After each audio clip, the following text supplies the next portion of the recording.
مکہ کے بعد وہ منظر دکھایا کہ لوگ جوک در جوک اسلام میں داخل ہوئے. صلح حدیبیہ تھا, 1400 صحابہ اللہ کے رسول کے ساتھ حدیبیہ کے مقام پر تھے. عمرہ کا اجازت نہ ملی, عمرہ کا موقع نہ ملا, اور ایک پابندی لگا دی گئی کہ 1 سال کے بعد آنا, صرف 3 دن کے واسطے آنا, عمرہ کر کے رخصت ہو جانا. 1400 صحابہ تھے. بعد میں کفار نے عہد توڑ دیا. پھر اللہ کے رسول فاتحانہ مکے میں داخل ہوئے. اس وقت 2 سال گزرے تھے. صحابہ کی تعداد تھی 10,000. 2 سال میں 10,000 ہو گئے, اور پھر فتح مکہ پہ 10,000 تھے, اور 2 سال مشکل سے گزرا. حج کے بعد وہ دنیا سے رخصت ہوئے. صحابہ کی تعداد حج کے موقع پر 1.25 لاکھ صحابہ کی تعداد ہو چکی تھی. اندازہ لگائیے لوگ کتنی تیزی کے ساتھ اسلام میں داخل ہوئے. یہ پہلا موقع تھا. اللہ کے رسول کا اندازہ ہو گیا میرے دنیا سے جانے کی گھڑیاں قریب ہیں, میرے دنیا سے جانے کا وقت اب قریب ہے. لہذا آپ نے اپنی باتوں سے, اپنے افعال سے اپنی امت کو کئی مرتبہ اشارے دیے کہ میرے دنیا سے جانے کے وقت قریب ہیں. یہی حج کا موقع تھا. اللہ کے رسول نے صحابہ میں بیان فرمایا تھا, اور اس بیان میں اللہ کے رسول نے شروعات کی. تو شروعات میں ارشاد فرمایا, لوگوں مجھ سے حج کے اعمال سیکھ لو. مجھے امید نہیں ہے کہ آج کے بعد اس مقام پر آپ لوگ دوبارہ کبھی اکٹھا ہو سکتے ہیں. یہ اشارہ دے دیا میرے دنیا سے جانے کی گھڑی اب قریب ہے. آپ نے اپنے حج کے موقع پر 63 اونٹوں کو اپنے ہاتھ سے ذبح کیا. حالانکہ اونٹ 100 ذبح کرنے تھے, تو آپ نے 63 کو اپنے ہاتھ سے ذبح کیا. اس بڑے آسمان نے پہلی بار ایسا عجیب منظر دیکھا تھا. ہم جانور کو ذبح کرنا چاہیں تو بھاگنے اور بچنے کی کوششیں کرتا ہے. اللہ کے رسول کے ہاتھ میں برچھی ہے, اور آپ نے ذبح کرنا شروع کیا. اونٹوں کی نظر آقا صلی اللہ علیہ وسلم کے مبارک چہرے پر پڑی. تو آج بھاگنے کی بجائے اب اونٹوں میں یہ دوڑ لگی ہے, پہلے میں ذبح ہو جاؤں, پہلے میں ذبح ہو جاؤں. کیا شان والے نبی اللہ پاک نے ہمیں عطا فرمائے کہ جن کے ہاتھ سے ذبح ہونا وہ اور بھی اپنی سعادت سمجھتے تھے. آپ نے 63 اونٹوں کو اپنے ہاتھ سے ذبح فرمایا اور برچھی کو زمین پر پھینک دیا. حضرت علی سے فرمایا کہ بقیہ کو تم ذبح کرو. علماء نے فرمایا کہ 63 اونٹوں کو ذبح کر کے اشارہ دیا, جیسے میں نے آج 63 اونٹوں کو ذبح کیا, ایسے میرے زندگی کے سال بھی 63 ہوں گے. اور ہوا ہی ایسا کہ اللہ کے رسول 63 سال کی عمر میں دنیا سے رخصت ہو گئے. آپ نے بیان میں اس میں فرمایا, اور بیان بھی بڑا عجیب فرمایا, گویا کہ کلیجہ نکال کے اپنی امت کے سامنے رکھا. آپ نے فرمایا کہ لوگوں, اللہ نے اپنے دین کو مکمل کر دیا ہے. جو کمی کرے گا وہ بھی مردود ہے, اور جو زیادتی کرے گا وہ بھی مردود ہے. ایک پیغام مجھے اور آپ کو دیا کہ دیکھو اللہ کا دین مکمل ہے. مکمل دین پر چل کر آنا آدھا دے کر آدھا بٹے اللہ کو پسند نہیں ہے. ناقص دین اللہ کو پسند نہیں ہے. اللہ کو مکمل دین پسند ہے, جس کو قرآن کہتے ہیں وَلَا تَمُوتُنَّ إِلَّا وَأَنْتُمْ مُسْلِمُونَ. تمہیں موت نہ آئے مگر اس حال میں کہ تم مسلمان بن کر مرو. کیا مطلب ہے کہ سو تو نبی کے دین کے ساتھ, اٹھو تو نبی کے دین کے ساتھ, تجارت کرو نبی کی تعلیمات پر, ملازمت کرو نبی کی تعلیمات پر. تمہاری جوانیاں, تمہارا بڑھاپا, تمہاری شادی, تمہاری بیاہ, تمہاری موت, میت, ہر ایک میں حضرت محمد صلی اللہ علیہ وسلم کے پاکیزہ طریقوں کو جگہ دو. کیونکہ موت کا وقت ہمیں پتہ نہیں ہے, موت کا وقت ہمیں پتہ نہیں ہے, کب بھی آ کر موت سر پہ سوار ہو سکتی ہے.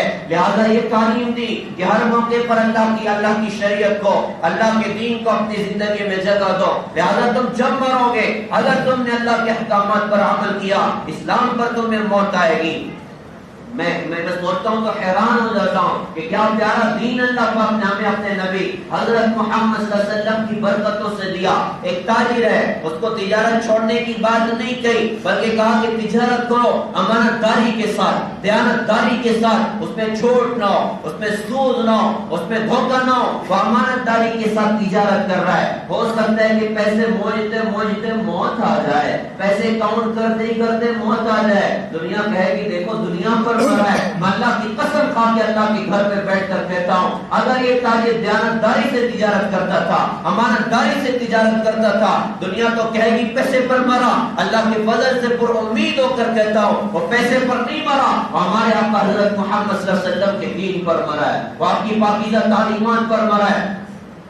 تو ایسا خوبصورت دین ہمیں ملا تو قرآن نے کہا کہ وَلَا تَمُوتُنَّ إِلَّا وَأَنْتُمْ مُسْلِمُونَ، تمہیں موت نہ ہے مگر اس حال میں کہ تم مسلمان بن کر مرو۔ مسلمان کسے کہتے ہیں؟ جو مسلسل مانتا ہے، ہر حال میں اللہ اس کے رسول کے احکامات پر عمل کرتا ہے، جو اللہ اس کے رسول کے احکامات متوجہ ہو جائیں ان پر فوراً تیار ہوتا، اپنی خواہشات پہ نظر نہیں کرتا، اپنے ارمان پہ نظر نہیں کرتا، اپنی طبیعت پر نظر نہیں کرتا، اس کی نگاہ کے سامنے ہوتا ہے مجھے میرے اللہ کا حکم عزیز ہے، میرے اللہ کے رسول کا حکم مجھے عزیز ہے، میں اپنی خواہشات کے گلے گھونٹ سکتا ہوں، اللہ کے حکم میں چھریاں نہیں چلا سکتا، اللہ کے رسول کے احکامات پر چھریاں نہیں چلا سکتا۔ تو اللہ نے ہمیں کامل دین دیا اور اللہ کے رسول نے اپنی امت کو پیغام دیا، یہ گویا کہ آخری پیغام تھا جو قیامت تک آنے والی امت کو ٹرانسفر کرنا تھا۔ آپ نے فرمایا کہ اللہ کا دین مکمل ہے، جو کمی کرے گا وہ مردود ہوگا، جو زیادتی کرے گا وہ مردود ہوگا۔ پھر آگے ارشاد فرمایا کہ سنو، نہ کسی عربی کو عجمی پر، نہ عجمی کو عربی پر، نہ کالے کو گورے پر، نہ گورے کو کالے پر کوئی فضیلت ہے، اصل فضیلت کی چیز ان اکرمکم عند اللہ اتقاکم، اللہ کے نزدیک قابل اکرام وہ ہے جو تقوی والا ہے۔ اپنی امت کو بتایا کہ اللہ حسن جمال نہیں دیکھتا، جاہ جلال نہیں دیکھتا، حسب نسب بینک بیلنس نہیں دیکھتا، اللہ تمہارا تقوی دیکھتا ہے۔ تمہارے دل میں تقویٰ ہو، تمہارے دل میں اللہ کا استحضار ہو، تمہارے دل میں فکر آخرت ہو تو اللہ کے نزدیک تمہاری قیمت بہت زیادہ لگے گی۔ اپنی امت کو سکھایا، مجھے اور آپ کو پیغام دیا کہ دیکھو تقوی کے ساتھ زندگی گزارنا، اللہ سے ڈر کر زندگی گزارنا۔ تقوی والوں کے انداز بھی بڑے نرالے ہوا کرتے ہیں، تقوی والوں کی کیفیات بھی بڑی نرالی ہوا کرتی ہے، تقوی والوں کے وہ انداز ہوتے ہیں کہ مجمع تو مجمع، وہ تنہائی میں بھی اللہ سے ڈر کر زندگی گزارتے ہیں، کہیں میری کسی بات پر اللہ ناراض نہ ہو جائے۔ تقوی والے ایک ایک عمل میں ڈر جائیں کہیں اللہ ناراض نہ ہو جائے، اٹھنے والے قدم پر سوچتے ہیں اللہ ناراض تو نہیں ہوگا، اٹھنے والے ہاتھ پر سوچتے ہیں اللہ ناراض تو نہیں ہوگا، موبائل کی اسکرین پر فنگر ٹچ کرنے سے پہلے سوچتے ہیں کہیں اللہ ناراض تو نہیں ہوگا، اپنے کاروبار میں، اپنی معاشیات میں، اپنی معیشت میں، اپنے معاملات میں، اپنی شادی بیاہ میں وہ اللہ سے ڈر کر زندگی گزارتے ہیں کہیں ہمارے کسی عمل پر اللہ ناراض نہ ہو جائے۔ لہذا یہ ہم سب کے لیے ہمارے نبی کے حج کے موقع کا پیغام ہے کہ ہم تقوی والے بنیں، ہم اللہ سے ڈر کر زندگی گزاریں۔ اللہ ہر وقت ہم کو دیکھتا ہے، کوئی ایک ساتھ ایسی نہیں، کوئی ایک گھڑی ایسی نہیں جس پہ ہم اپنے اللہ کی نظر سے چھپے ہوئے ہوں یا فرشتوں کی نظر سے چھپے ہوئے ہوں۔ قرآن کہتا ہے الذي خلق الموت والحیات لیبلوکم ایکم احسن عملا، اللہ نے تمہیں موت اور حیات کے نظام میں باندھا اور چلایا اور اللہ دیکھنا چاہتا ہے تمہیں کون اچھا عمل کرتا ہے۔ اللہ کے کیمرے لگے ہوئے ہیں، اللہ کی نگاہیں لگی ہوئی، لا تأخذہ سینۃ ولا نوم، اللہ کو اونگ نہیں آتی، اللہ کو نیند نہیں آتی۔ کیا مطلب 24/7 اللہ پاک کی نگاہیں تم پر ہے، ایک سیکنڈ بھی اللہ تم سے غافل نہیں ہے، ایک سیکنڈ کے ہزاروں حصے میں بھی اللہ تم سے غافل نہیں ہے۔ لہذا ہم کیا کریں؟ ہم اللہ سے ڈر کر زندگی گزاریں۔ یہ تقوی ہے جو آدمی کے قدم کو زنا سے بچا سکتا ہے، یہ تقوی ہے کہ آدمی کو نماز کے چھوڑنے سے بچا سکتا ہے، یہ تقوی ہے جو انسان کو شراب کے نشے سے بچا سکتا ہے کہ میرے ہاتھ میں شراب کے جام چھل گئے، میں اللہ کو کیا جواب دوں؟ اللہ اکبر کی صدائیں سن کر بھی یا رات میں بستر پر لیٹ کر میں اللہ کے احکامات کو ذبح کروں، میں اللہ کو کیا جواب دوں گا؟ میں سود کھاؤں، میں اللہ کو کیا جواب دوں گا؟ زنا کی طرف اگر قدم چلے میں اللہ کو کیا جواب دوں گا؟ جو اللہ سے ڈرتے ہیں وہ ہر وقت استحضار کے ساتھ اور فکر آخرت کے ساتھ اور اللہ کے سامنے کھڑے ہونے کی فکر کے ساتھ زندگی گزارتے ہیں کہ میری کسی کام پر اللہ مجھ سے ناراض نہیں ہونا چاہیے۔ تو آپ نے تقوی کی وصیت فرمائی، آپ نے بندوں کے حقوق کی طرف متوجہ کیا، ماں باپ کے حقوق کی طرف متوجہ کیا، غلام اور باغیوں کے حقوق کی طرف آپ نے متوجہ کیا۔ آپ نے ارشاد فرمایا کہ جہالت کے زمانے کے جتنے خون ہوئے، جتنے قتل ہوئے، میں ان کے باطل ہونے کا اعلان کرتا ہوں، اور اعلان فرمایا کہ جو پہلے سود ہوتا تھا میں سود کی معافی کا اعلان کرتا ہوں، اب کوئی سود نہیں۔ اور سب سے پہلے میرے چچا حضرت عباس کا سود جو لوگوں کی گردن پر ہے میں اس سود کے معاف کرنے کا اعلان کرتا ہوں۔ آپ نے صاف اعلان فرمایا۔ بڑا دلچسپ بات علماء نے فرمائی کہ حضرت عباس رضی اللہ عنہ موجود نہیں تھے، کسی نے جا کر ان سے کہا، وہ لوگوں کو قرضہ دیتے تھے سود پر، چونکہ منع نہیں تھا اور ان کے کروڑ لوگوں کی گردنوں پر سود اور اس کا قرضہ تھا۔ ان سے جا کے کسی نے کہا کہ آپ کے بھتیجے نے آپ کا سود جو لوگوں کی گردن پر ہے معافی کا اعلان کر دیا۔ حضرت عباس رضی اللہ تعالیٰ عنہ بڑے خوش ہوئے اور خوش ہو کر ارشاد فرمایا کہ میرے نبی نے تو صرف سود کی معافی کا اعلان کیا ہے، میں اصل رقم کی بھی معافی کا اعلان کرتا ہوں۔ علماء فرماتے ہیں ان کی اس سخاوت پر اللہ نے ان کے خاندان کو کئی سو سال کی حکومت اللہ پاک نے عطا فرمائی۔ تو آپ نے اپنے امت کو پیغام دیا، پھر اللہ کے رسول نے ایک عجیب بات ارشاد فرمائی کہ سنو، میں حوض کوثر پر میں تمہارا منتظر رہوں گا، میں تمہارا انتظار کروں گا، اور میں تمہیں اللہ کا واسطہ دے کے کہتا ہوں کہ بدعملی کر کے کل آخرت میں مجھے رسوا مت کر دینا، کل آخرت میں مجھے ذلیل مت کر دینا۔ کوئی بڑے آدمی کا بیٹا چور بن جائے، اس باپ کے دل پر کیا گزرتی ہے؟ اس کا بیٹا نشے کا عادی بن جائے، اس باپ کے دل پر کیا گزرتی ہے؟ اس کا بیٹا زانی بن جائے، اس باپ کے دل پر کیا گزرتی ہے؟ سارے بڑوں کے بڑے ہمارے آقا حضور پاک صلی اللہ علیہ وسلم، نبیوں کے امام الانبیاء، آپ قیامت کے میدان میں کیسی شان کے ساتھ آپ نے ارشاد فرمایا تھا انا اکرم الاولین والآخرین ولا فخر، میں کل کائنات میں سب سے زیادہ قابل اکرام ہوں۔ میں یہ بات بطور فخر نہیں کہتا، انا اول من يحرك حلق الجنة فيفتح الله لي ويدخلنيها ومعي فقراء المؤمنين ولا فقراء۔ کیا بڑی بات آپ نے ارشاد فرمائی کہ میں وہ ہوں جو سب سے پہلے جنت کے دروازے کی کنڈی کھٹکھٹائے گا، اور میرے دستک دینے پر اللہ اس کو میرے واسطے کھولے گا اور میں جنت میں داخل کیا جاؤں گا، میرے ساتھ فقراء مومنین ہوں گے۔ میں یہ بات بطور فخر نہیں کہتا، آپ نے فرمایا تھا الا وانا حبیب اللہ ولا فخرا، سن لو میں اللہ کا حبیب ہوں، میں یہ بات بطور فخر نہیں کہتا۔ انا اول شافع و اول مشفع یوم القیامہ ولا فخرا، میں سب سے پہلے شفاعت کرنے والا اور میری شفاعت اللہ کی بارگاہ میں مقبول، میں یہ بات بطور فخر نہیں کہتا۔ ایسے عظیم نبیوں اور ان کا امتی قیامت کے میدان میں زانی بن کر آیا، ان کے دل پر کیا گزرے گی؟ چور بن کر آ جائے، ان کے دل پر کیا گزرے گی؟ شرابی بن کے آیا، ہاتھوں میں شراب کے جام چھلکا کر آیا، یا یہ کہ شراب تو نہیں پی اور نشہ تو نہیں کیا، لیکن اپنی الماریاں پیسوں سے بھرنے کی خاطر امت کے جوانوں کو ڈرگس دار بنا دیا، امت کے جوانوں میں شرابیں سپلائی کرنے والا بن گیا۔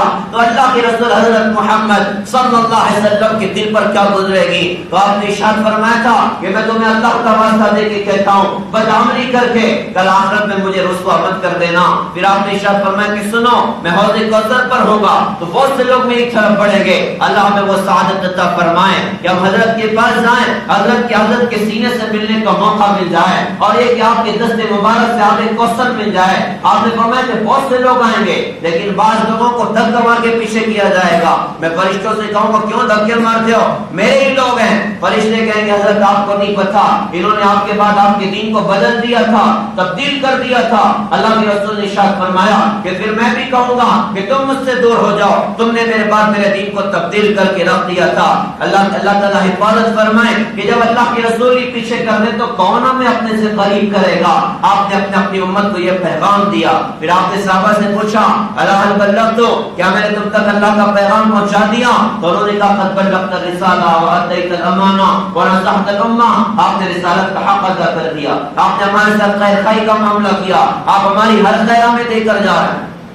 تو آپ نے اللہ کو گواہ بنایا اور ارشاد فرمایا کہ اللہ فلیبلغ الشاہد الغائب، جو یہاں پر حاضر ہے وہ غائبین تک میرے دین کے پیغام کو پہنچا دے۔ اس کے بعد ایک ہے حج سے واپسی ہوئے حضور پاک صلی اللہ علیہ وسلم کی سفر کی آخری تاریخوں تک اللہ کے رسول مدینہ پہنچے، اور جب مدینہ پہنچے آپ کی طبیعت خراب ہوئی، سخت بخار ہوا، سر کا درد شروع ہوا۔ اللہ کے رسول رات میں اپنے ایک آزاد کردہ غلام کے ساتھ جنت البقیع قبرستان گئے اور کہا کہ مجھے ان کی مغفرت کی دعا کا حکم دیا گیا۔ آپ جنت البقیع تشریف لے کر گئے، وہاں جا کر آپ نے ان کے لیے دعا فرمائی اور دعا میں کہا کہ اللہ پاک تمہاری مغفرت فرمائے، تم ہم سے آگے جانے والے ہو اور قریب ہم تمہارے پیچھے آنے والے ہیں۔ پھر اپنے غلام سے ارشاد فرمایا، کہا کہ اللہ تعالیٰ نے مجھے اختیار دیا کہ میں سارے دنیا کے خزانوں کی چابیاں لوں اور پھر ایک کہ ساری دنیا میں زندہ رہوں اور پھر آخر میں جنت میں داخل کر دیا جاؤں، یا یہ کہ میں اپنے رب سے ملاقات کے لیے جاؤں اور جنت میں داخل کر دیا جاؤں، تو میں نے اپنے رب کی ملاقات کو پسند کر لیا۔ یہ اشارہ دیا کہ میرے دنیا سے جانے کی گھڑی اب قریب ہے، آپ کی طبیعت خراب ہے، آپ اپنی امت کو وصیتیں کر رہے ہیں، آپ اپنی امت کو نصیحتیں کر رہے ہیں، دنیا سے جانے میں 5 دن باقی تھا، اللہ کے رسول کی طبیعت بڑی سخت خراب تھی، سر کا درد تھا، بخار تھا، آپ نے کہا 7 کنویں کا پانی لاؤ، پانی لایا گیا، آپ نے اس سے غسل فرمایا، پانی ڈالا، آپ نے کہا بس کرو میری طبیعت تھوڑی ٹھیک ہے، آپ اٹھیں، اور پھر اللہ کی رسول آپ 2 صحابہ کے سہارے سے مسجد پہنچے، صبح کا وقت تھا، اللہ کے رسول حضور پاک صلی اللہ علیہ وسلم نے ارشاد فرمایا کہ یہود کو اللہ ہلاک کرے اور نصارہ کو اللہ ہلاک کرے، انہوں نے اپنے نبیوں کی قبروں کو سجدہ گاہ بنا دیا، میں تمہیں یہ بات کا حکم کرتا ہوں کہ تم میری قبر کو سجدہ گاہ مت بنانا، یہ اشارہ دیا کہ میرے دنیا سے جانے کی گھڑی اب قریب ہے، اور اس موقع پر آپ نے اپنے آپ کو قصاص کے لیے پیش فرمایا، آپ نے منبر پر بیٹھ کر ارشاد فرمایا کہ سنو، میں نے تم نے زندگی کا بڑا زمانہ گزارا، اس پوری زندگی میں نے کسی کو مارا، آج میں حاضر ہوں، آ کر مجھ سے بدلہ لے لو، کسی کے پیسے میرے ذمہ باقی ہوں، آج میں حاضر ہوں، مجھ سے آ کر بدلہ لے لو۔ یہ اپنی امت کو پیغام دیا کہ دیکھو ظالم نہ بننا، اوروں کے پیسے نہ دبانا، اوروں کے حق مار کر اللہ کی دیوار میں نہ پہنچنا۔ آپ کا پیسہ کس پر باقی ہو سکتا تھا، یا آپ کس پر ظلم کر سکتے تھے، آپ تو ایسی اعلیٰ اخلاق والی شخصیت تھے۔ صحابہ بڑے حیران تھے، آپ بیان کر کے نیچے تشریف لے کر آئے، اور یہ کہ اس کے بعد ظہر کی نماز ہوئی، ظہر کے بعد پھر منبر پر تشریف فرما ہوئے، اور اس بات کو آپ نے دوبارہ ارشاد فرمایا۔ ایک صحابی رسول نے کہا کہ حضرت آپ کے ذمہ میرے 3 درہم ہے، آپ نے حضرت فضل ابن عباس سے فرمایا کہ فضل وہ 3 درہم ہی دے دو۔ ایک اور صحابی کھڑے ہو گئے اور کھڑے ہو کر کہا کہ حضرت ایک غزوے کے موقع پر 3 درہم کی مجھ سے خیانت ہو گئی تھی، وہ غلطی سے میں نے رکھ لیے تھے، حضرت وہ 3 درہم واپس کرتا ہوں۔ آپ نے فرمایا کہ فضل یہ 3 درہم واپس لے لو، اور پھر ایک صحابی رسول کھڑے ہوئے اور کھڑے ہو کر کہا کہ حضرت ایک مرتبہ آپ نے مجھے چھڑی ماری تھی، آج اس چھڑی کا بدلہ دے دیجئے۔ اب صحابہ تو بڑے حیران ہو گئے کہ کیا یہ بندہ اللہ کے رسول کو مارے گا چھڑی سے؟ اللہ کے رسول نے فرمایا ٹھیک ہے بھائی تم بدلہ لے لو۔ چھڑی ان کے آگے ڈالی گئی، چھڑی ہاتھ میں پیچھے سے آ کر کھڑے ہو گئے، اللہ کے رسول کے کاندھے پر چادر تھی، انہوں نے کہا کہ حضرت جب آپ نے مجھے مارا تھا میرے کاندھے پر چادر نہیں تھی، ابھی آپ کے کاندھے پر چادر ہے، چادر ہٹاؤ تب تو برابر برابر ہوگا، آپ نے چادر ہٹائی۔ صحابہ اور زیادہ حیران ہو گئے، وہ صحابی رسول کے ہاتھ میں چھڑی تھی، چھڑی کو زمین پر پھینکا اور اللہ کے رسول سے آپ کے پیچھے سے لپٹ گئے اور لپٹ کے کہا کہ حضرت آپ سے بدلہ لینے کی میری چاہت کوئی نہیں، بس چاہت یہ تھی کہ میرا بدن میرے نبی کے بدن سے مس ہو جائے، اس لیے میں نے یہ کیا۔ یہ اللہ کے رسول کے دنیا میں جانے میں صرف 5 دن باقی یہ واقعہ ہوا، اس کے بعد طبیعت سخت خراب تھی، آپ نماز پڑھانے آتے تھے، آپ نماز کے لیے آتے تھے، بالآخر ہوا یہ کہ 3 دن 17 نمازیں باقی تھی، 3 دن پہلے طبیعت سخت خراب ہو گئی، عشاء کی نماز کا وقت ہوا، صحابہ مسجد میں جمع ہے، اللہ کے رسول نے فرمایا کہ مجھ پر پانی ڈالو، پانی ڈالا گیا، افاقہ محسوس ہوا، آپ کھڑے ہونے لگے، گش آیا پھر بیٹھ گئے، پھر پانی ڈالا، پھر کھڑے ہونے لگے، گش آیا اور وہیں پر اللہ کے رسول بیٹھ گئے، اور پھر ارشاد فرمایا کہ ابو بکر سے کہو کہ مسلمانوں کو نماز پڑھائیں۔ مختصر یہ کہ حضرت ابو بکر صدیق رضی اللہ عنہ نے نماز پڑھائی، اور کتابوں میں لکھا کہ تقریباً 17 نمازیں حضرت ابو بکر صدیق رضی اللہ عنہ نے اللہ کے نبی کی زندگی میں امت کو پڑھائی ہیں، نمازیں ہو رہی اور اللہ کے رسول آپ شرکت بھی فرما رہے ہیں۔ اب ہوا یہ کہ ہوتے ہوتے وہ گھڑی آئی، پیر کا دن تھا، 12 ربیع الاول کی تاریخ تھی، صبح کا وقت تھا، آج طبیعت تھوڑی اچھی محسوس ہو رہی تھی، آج طبیعت تھوڑی ٹھیک محسوس ہو رہی تھی، تو حضرت عمر فاروق رضی اللہ عنہ نے طبیعت دیکھی، مسجد میں تشریف لائے، صحابہ کا مجمع بڑے ٹینشن میں بیٹھا ہوا تھا، آدر کہا کہ دیکھو بھائی اللہ کے رسول کی طبیعت آج بہت ٹھیک ہے، لہذا آپ لوگ اپنے اپنے کام کے لیے جا سکتے ہو۔ صحابہ منتشر ہو گئے، ابو بکر صدیق رضی اللہ عنہ بھی تشریف فرما ہوئے، اور آدر کہا کہ حضرت اللہ کا شکر ہے کہ آپ کی طبیعت بہت ٹھیک ٹھاک معلوم ہوتی ہے، اگر اجازت دو تو مدینہ کے بعد میری دوسری بیوی کا گھر ہے، میں گھر کی خیر خبر لے کر آ جاؤں۔ آپ نے انہیں بھی اجازت دی، وہ بھی سواری پر سوار ہو کے رخصت ہو گئے۔ اب ہوا ایک اللہ کے رسول نے اپنی بیٹی فاطمہ کو بلایا اور بلا کے قریب کیا اور کان میں کچھ کہا، وہ ایک دم زاروں قطع رونے لگ گئی، واپس قریب کر کے کان میں کچھ کہا، وہ مسکرانے لگ گئی۔ بعد میں کسی نے حضرت فاطمہ رضی اللہ عنہ سے پوچھا تو فاطمہ وہ کیا بات تھی کہ جب پہلی بار قریب کیا تو آپ روئیں، دوسری بار قریب کیا تو آپ روئیں؟ تو انہوں نے کہا کہ جب پہلی بار میرے ابا نے مجھے قریب کیا تو کان میں کہا کہ بیٹی میں اسی مرض میں دنیا سے رخصت ہو جاؤں گا اور میرے دنیا سے جانے کی گھڑی آ چکی ہے۔ میں رونے لگ گئی۔ ابا نے کہا بیٹی اگلی بار سن، سب سے پہلے تو میرے پاس آئے گی۔ میں خوش ہو گئی اور یہ خوش ہو کے میں ہنسنے لگی، اور واقعی ہوا کہ حضرت فاطمہ 6 مہینے کے بعد دنیا سے رخصت ہو کے اللہ کے رسول کے پاس پہنچ گئی۔ حضرت فاطمہ سے ملاقات تھی اور اس کے بعد مختصر ہے کہ امی جان عائشہ ان کے گھر پر حضرت کا قیام تھا، ان کی مانڈی ان کے سینے پر سر تھا۔ آپ کے حضرت امی جان عائشہ کے بھائی عبد الرحمن ملنے آئے تو ان کے ہاتھ میں مسواک تھا۔ اللہ کے رسول نے اس کو دیکھا، آپ کی نظر مسواک پر جھلی۔ امی جان عائشہ سمجھ گئی، مسواک کو لیا، دانتوں سے نرم کیا، اللہ کے رسول کو دیا، آپ نے مسواک فرمایا۔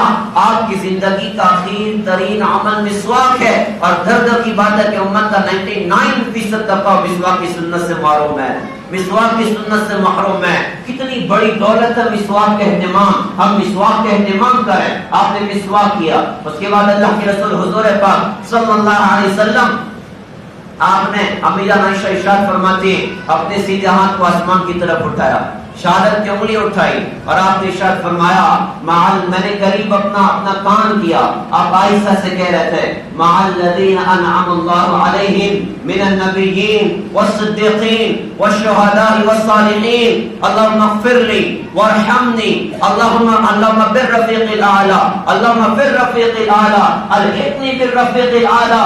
اللہ مجھے اپنے پاس بلا لے، اللہ مجھے اپنے پاس بلا لے۔ کہتے ہیں ہاتھ پیچھے ہو گیا اور میں نے دیکھا کہ اللہ کے رسول دنیا سے رخصت ہو گئے۔ پیارے بھائیوں، اللہ کے رسول کی یہ خبر چاند کا وقت تھا، آگ کی جنگل کی آگ کی طرح سے پھیلی۔ صحابہ کو پتہ چلا، صحابہ کا حال بے حال ہو گیا۔ حضرت عمر فاروق رضی اللہ عنہ کی تو وہ کیفیت بنی جب ان کے کان میں یہ خبر پہنچی، تلوار لے کر مسجد میں آ کر کھڑے ہو گئے اور کہا کہ جو کہے گا محمد صلی اللہ علیہ وسلم دنیا سے رخصت ہو گئے میں اس کی گردن مار دوں گا۔ وہ تو اپنے اللہ سے ایسے بات کرنے گئے جیسے موسیٰ کلیم اللہ سے بات کرنے کے واسطے جایا کرتے تھے۔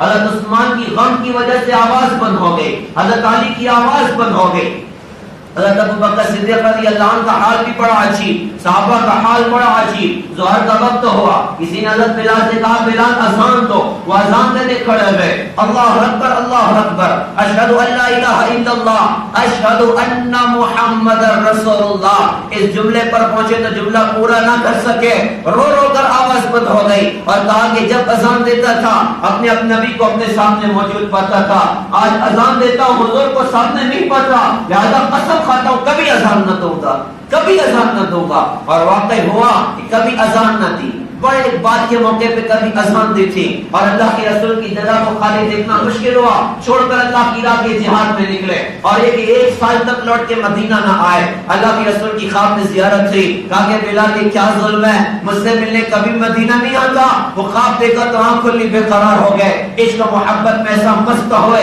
کہ بھول ہی گئے کہ اللہ کے رسول دنیا سے رخصت میں ہیں۔ دن رات سفر کر کے مدینہ کی بستی کے پاس پہنچے، بستی آنکھوں کے سامنے تھی، ہمارے جیسے چھوٹے عاشق بھی جائیں تو آنکھیں بہ پڑتی آنسوؤں سے۔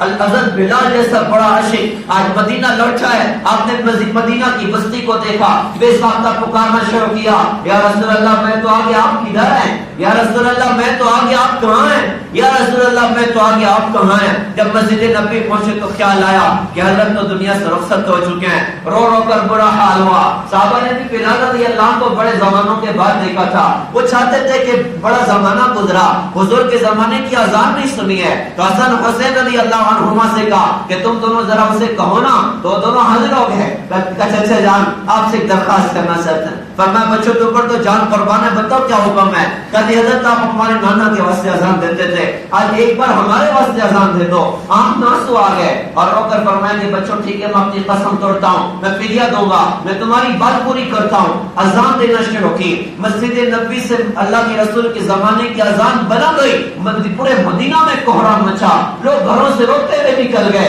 سب کو اللہ کے رسول کی یاد آئی۔ حضرت بلال اذان نہ دے سکے حضور کے وصال پر، صحابہ کا بڑا عجیب حال تھا. اس موقع پر حضرت ابوبکر صدیق رضی اللہ عنہ کو خبر چلی کہ حضرت دنیا سے رخصت ہوئے. کتنا بڑا عاشق ہے, اللہ اکبر. ان کے واقعات پڑھے تو اندازہ ہوتا ہے یہ وہ شخصیت ہے جس کو خاص طور سے اللہ تعالیٰ نے حضرت محمد صلی اللہ علیہ وسلم کے ساتھ کے لیے وجود دیا تھا, حضرت محمد صلی اللہ علیہ وسلم کے لیے پیدا کیا تھا. اب وہ تشریف لے کر آئے. اندازہ لگائیے کہ اس بندے کے دل پر کیسا بوجھ رہا ہوگا, کیسا درد رہا ہوگا. یار غار کون ہے, ہجرت کا ساتھی کون ہے, کون ہجرت کا ساتھی. شروع سے لے کے آخر تک کوئی ایک سفر ہمارے نبی کا ایسا نہیں ملتا جس میں ابو بکر صدیق رضی اللہ عنہ غائب ہوں, اللہ کے رسول سے دور ہوں. ہر موقع پر کوئی قریب ہے تو حضرت ابو بکر صدیق رضی اللہ عنہ ہے. بدر میں دیکھو, احد میں دیکھو, خندق میں دیکھو, جس غزوے میں دیکھو قریب آپ کو ملیں گے تو ابو بکر صدیق رضی اللہ تعالیٰ عنہ ملیں گے. وہ واپس لوٹے, مجھے اللہ کے رسول کی اللہ کے رسول تھے اور آپ کے اوپر لوگوں نے کپڑا ڈالا ہوا تھا اور آپ کی بیویاں حجرے میں موجود تھیں اور ہر ایک کی آنکھوں سے آنسو بہ رہے تھے. اجازت لے کے اندر داخل ہوئے اور بیویوں نے پردہ کیا. امی جان عائشہ چونکہ بیٹی تھی تو پردے کی کوئی ضرورت نہیں, اندر داخل ہوئے, چہرے سے پردہ ہٹایا, چہرے سے کپڑا ہٹایا, آنکھ سے آنسو بہ پڑے, حضرت کی پیشانی کو چھوما اور چوم کر جو جملہ کہتا ہائے رے ہائے, جسے کلیجہ پھٹ رہا تھا, وہ کہا کہ واہ حبیبہ واہ خلیلہ, ہائے میرے خلیل, ہائے میرے دوست, طبت حیا و میتا, آپ نے اچھی زندگی گزاری, آپ کو اچھی موت آئی. اللہ پر دو موتیں کبھی اکٹھا نہیں کرے گا. ایک موت جو آنی تھی وہ آ گئی, اس کے بعد آپ کو کبھی موت نہ آئے گی. اس کے بعد باہر نکلے, دیکھا کہ حضرت عمر تلوار لے کر کھڑے ہیں, کہا عمر بیٹھ جا. لیکن حضرت عمر پر غم کیسا بوجھ تھا کہ وہ سننے تیار نہیں. اب ان کو چھوڑا, منبر پر تشریف فرما ہوئے اور منبر پر چڑھ کر خطبہ دیا اور اس خطبے میں ارشاد فرمایا من كان يعبد منكم محمدا فإن محمدا قد مات ومن يعبد الله فإن الله حي لا يموت. لوگوں سن لو, جو محمد صلی اللہ علیہ وسلم کی پوجا کرتا تھا وہ سن لے کہ محمد صلی اللہ علیہ وسلم دنیا سے رخصت ہو گئے, اور جو اللہ کی عبادت کرتا ہے وہ سن لے کہ اللہ زندہ ہے, اپنی ذات سے قائم ہے. اور قرآن کی وہ آیت پڑھی وما محمد الا رسول قد خلت من قبله الرسل افإن مات أو قتل انقلبتم على أعقابكم ومن ينقلب على عقبيه فلن يضر الله شيئا. تاکہ محمد صلی اللہ علیہ وسلم کے رسول تو ہیں, اگر وہ شہید کر دیے جائیں یا ان کا انتقال ہو جائے تو کیا تم اپنی گردنوں کے بل اسلام سے پھر جاؤ گے؟ جو پھرے گا وہ اپنا نقصان کرے گا, اللہ کا کوئی نقصان نہ کرے گا. حضرت عمر کہتے ہیں تلوار ہاتھ سے چھوڑ گئی, اب مجھے یقین ہو گیا کہ حضرت دنیا سے رخصت ہو گئے. صحابہ کہتے ہیں اب ہمیں یقین ہوا کہ حضرت دنیا سے رخصت ہو گئے. ایسا سخت حال آیا. حضرت فاطمہ رضی اللہ عنہا ارشاد فرماتی ہیں, انہوں نے شعر کہا تھا ماذا علام شم تربت احمدا اللہ یشم مد الزمان قوالیا صبت علی المصائب لو انها صبت علی الايام لسرنا لیالیا. وہ کہتے ہیں کہ جس نے میرے ابا کی قبر اللہ کی خوشبو کو سونگ لیا وہ ساری زندگی خوشبو سونگنے سے مستغنی ہو گیا. اور ارشاد فرمایا کہ مجھ پر میرے ابا کے انتقال کی وجہ سے جو مصیبت آئی ویسی سخت تھی کہ اگر اس کو دن پر ڈال دیا جاتا تو دن بھی رات سے تبدیل ہو جاتے, دن بھی رات سے تبدیل ہو جاتے. اور پھر اس کے بعد بڑا سخت حال مسلمانوں پر آیا, 24 بڑے بڑے فتنے کھڑے ہو گئے. لیکن اس موقع پر ابو بکر صدیق رضی اللہ عنہ نے اپنی امت کو سنبھالا اور امت کو اس دین پر قائم کرنے کی کوشش کی جس پر حضور پاک صلی اللہ علیہ وسلم نے اپنی امت کو چھوڑا تھا. اور پھر ان کی ان فکروں پر اللہ پاک نے واپس دینی فضاؤں کو قائم کر کے بتایا, اپنے دین کو اللہ پاک نے دنیا میں زندہ کر کے بتایا. میرے پیارے بھائیوں, یہ ہمارے نبی کی دنیا سے جانے کے اس طرح کے انداز تھے. اور آپ کے دنیا سے جانے کا ایک آخری جملہ جو میں بھول گیا, آپ نے اپنی امت کو وصیت فرمائی تھی الصلاۃ الصلاۃ, نماز نماز, وما ملکت ایمانکم, اپنے ماتحتوں سے اچھا سلوک کرنا. ان دو باتوں کی وصیت کرتے کرتے آپ دنیا سے رخصت ہو گئے. لہذا ہم اپنے نبی کی پاکیزہ تعلیمات پر عمل کریں. یہ ربیع الاول کا مہینہ میں آ کر پیغام دیتا ہے کہ ہم عاشق رسول بن جائیں, ہم غلام رسول بن جائیں, اور صرف 10 دن کے لیے نہ بنے, صرف 1 مہینے کے لیے نہ بنے, ہم ساری زندگی کے لیے عاشق رسول بنے. لہذا پوری دنیا میں مدارس کے ذریعے, خانقاہوں کے ذریعے, دعوت و تبلیغ کی محنت کے ذریعے ساری امت کو دعوت ہے کہ کچھ بنو نہ بنو عاشق رسول بن جاؤ, غلام رسول بن جاؤ, غلام مصطفیٰ بن جاؤ. اب دعوت تو ہر آدمی کرے گا کہ صاحب میں بھی تو عاشق رسول ہوں. تو ہمارا سوال یہ ہے یہ کون سا عشق رسول ہے کہ چہرے پر سورا؟ یہ کون سا عشق رسول ہے کہ موبائل میں ننگے فلمیں؟ یہ کون سا عشق رسول ہے کہ اللہ اکبر کی صداؤں پر اللہ کا بندہ اللہ کے در پر آنے کو تیار نہیں؟ یہ کون سا عشق رسول ہے کہ گھروں میں نوجوان ماں باپ کو گالیاں دے یا بیوی پر ظلم کرے؟ یہ کون سا عشق رسول ہے کہ بہنوں کا حق مارا جائے؟ یہ کون سا عشق رسول ہے کہ عورتوں کی بیٹیوں کی عزتوں کو تار تار کیا جائے؟ یہ کون سا عشق رسول ہے کہ مسلمان کے ہاتھ میں شراب کے جام چھلکیں یا مسلمان شراب کا ڈیلر بن کے بیٹھا ہو یا نشہ اور گولی کا عادی بن کے بیٹھا ہو یا ان کا ڈیلر بن کے بیٹھا ہو؟ یہ کون سا عشق رسول ہے کہ جھوٹ پر کاروبار چلے اور سود پر کاروبار چلے؟ یہ کون سا عشق رسول ہے کہ نوجوان نچنے والوں کو زندگی کا ہیرو بنائے؟ یہ کون سا عشق رسول ہے کہ نوجوان بچیاں نچنے والیوں کو زندگی کیریئر بنائے؟ یہ کون سا عشق رسول ہے کہ مسلمان کے قدم اللہ کی نافرمانی کے اڈوں کی طرف جائیں؟ یہ عشق رسول نہیں، عشق رسول کا دھوکہ ہے۔ عشق رسول زندگی کا انداز بدلتا ہے، زندگی کی ترجیحات بدلتا ہے۔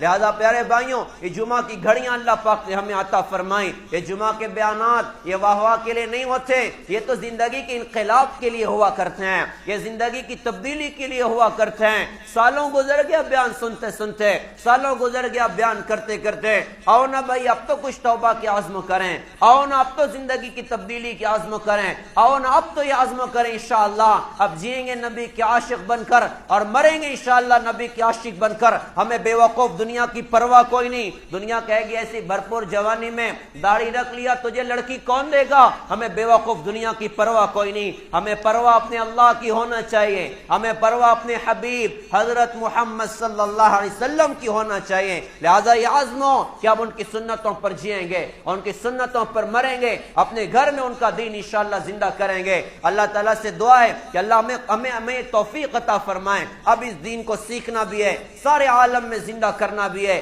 اس کے 3 کام کرنے ہیں۔ ایک کام یہ کرنا ہے کہ دیکھو علماء سے جڑ کر زندگی گزاریں، علماء کی رہبری میں زندگی گزاریں۔ فتنے ایک کے بعد ایک آتے ہی چلے جا رہے ہیں، بڑے سخت سے سخت فتنے آتے چلے جا رہے ہیں، لہذا علماء امت سے جڑ کر زندگی گزاریں، ان کی رہبری میں زندگی گزاریں۔ دوسرا یہ بات کہتا ہوں کہ جیسے بدن بیمار ہوتا ہے ہم ڈاکٹر کے پاس جاتے ہیں، ارے یہ روح بھی بیمار ہو جاتی ہے، یہ دل بھی بیمار ہو جاتا ہے، اور اس کی اصلاح کا راستہ اللہ والوں کی صحبت ہے، اللہ والوں کا ساتھ ہے، نیک لوگوں سے دوستی ہے، ہم ان کی صحبت میں جائیں، ان کے ہاتھوں میں ہاتھ دیں، اپنے دل کی اصلاح کروائیں۔ اور پھر ایک بڑی خوبصورت سی محنت ہماری اپنی دعوت و تبلیغ کی خوبصورت محنت ہے، جسے 7 بر اعظم میں اللہ پاک نے اپنے کرم اور فضل سے چلایا، اور دنیا میں اللہ پاک نے اس کے ذریعے سے دین کی گاڑی کو دھکا لگایا، اور اللہ کا دین ماشاءاللہ دنیا میں زندہ ہوا۔ اس محنت میں مثبت بن کر اخلاق کے ساتھ، اخلاص کے ساتھ، اور جو چھوٹا سا سینے میں دیلا پاؤ رکھا اس کو سمندر جیسا بڑا کر کے اور ہر ایک کو اپنا سمجھ کر دنیا میں چلنا پھرنا کہ ہمارے نبی کا دین دنیا میں زندہ ہو جائے۔ اللہ تعالیٰ سے دعا ہے اللہ پاک ہم سب کو سمجھ عطا فرمائیں، عمل کی اللہ تعالیٰ ہم سب کو توفیق عطا فرمائیں۔ بآخر دعوانا الحمدللہ رب العالمین۔